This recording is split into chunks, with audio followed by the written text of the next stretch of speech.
It was the summer of 2011, and just like any other summer vacation during my schooling years, I spent it playing street cricket with my gang of 25 friends. I reside in India, and here it is pretty much the ritual to play cricket in every street being followed for years. Well, at least till recent. These days you don't see kids playing outdoors that often. They all belong to the smartphone era.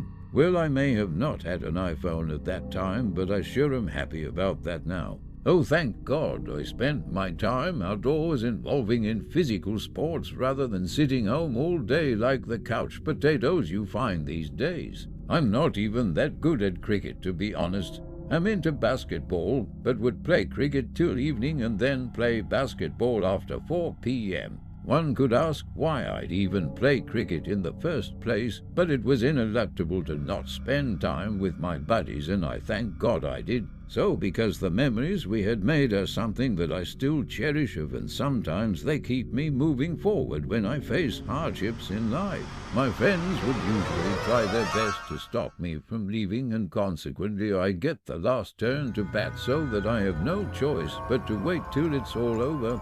Now to get to that day, the weirdest day of my life. It was one such day in the summer light. I was at my 9th grade and we had a basketball tournament at 3 p.m. So I decided I would just spectate the cricket game for the day, attempting to save some energy, and you could tell my friends were pretty bummed as they were short of one man. Well, midway through the match I decided to go home and get ready adjacent to the pitch we played cricket in. While at the shower I heard my bell ring.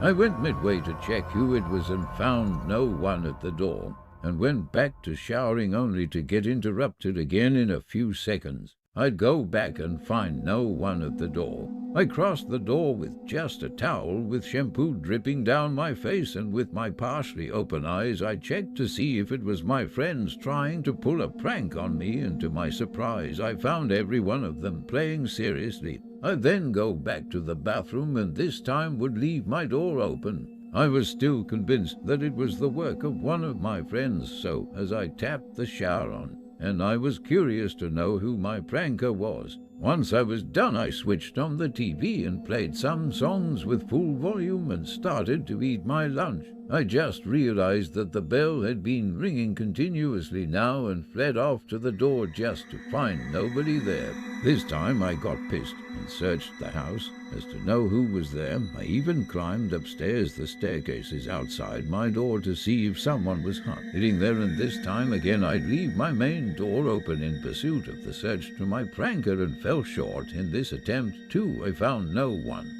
As for my family, everyone was at work, so I was the only one home, so you can imagine. And when I got to the staircase to come back to the ground floor, I heard the TV channels changing, and I got freaked out, wondering if there was some robbery or some sort. I got down only to find that everything remained unaltered, just the way I left it, just that my food was getting stale.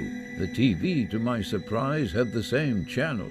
I was relieved that there's an intruder at my house theory was debunked. I'd finish my food, wear my basketball attire, and lock the door from outside, and as I sat down to lace up my shoes, I see an old man staring at me from the door. From the look on our eyes, you can find immense disbelief. Mine giving the look of "Who the hell are you?" and his had the look of "Are you seriously kidding me, son?" From the look of it, he looked like a postman, but I've never seen him before, and I've lived there long enough to know the postmen around my locality. I asked him who he was and what he wanted. I wanted to shout at him for scaring me all of a sudden, but before I could let another word out, he started yelling at me, and to sum it all up, apparently he's the on-duty postman substituting for someone, and he's been waiting there for the past 30 minutes. First time he rang the bell, I'd failed to notice him, and the second time I had come midway from the shower, so he decided not to bother me for a while. He thought I was showering, so I'd come, sign the form, and accept the post once I'm done with my bath. But I crossed the door and checked the gate, and looked around, and no one was there. I told him in my trembling voice. He added, saying, "Yes, my son, You came almost naked and went to the streets to look at our friends, and on your way back you'd make eye contact with me, stare and leave.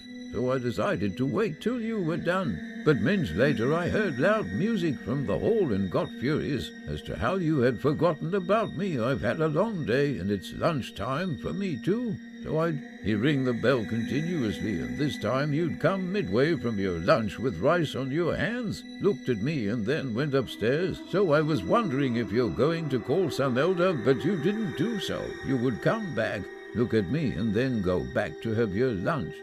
By hearing all this I was astonished and quite stunned actually. The way he explained each and every one of my moves, clearly indicating that he'd been here for a while, and he also mentioned that I had made eye contact with him. I apologized sincerely and received the post letter which was addressed to me. I never get any postcards other than my school grades, so I assumed it to be a spam or advertisement.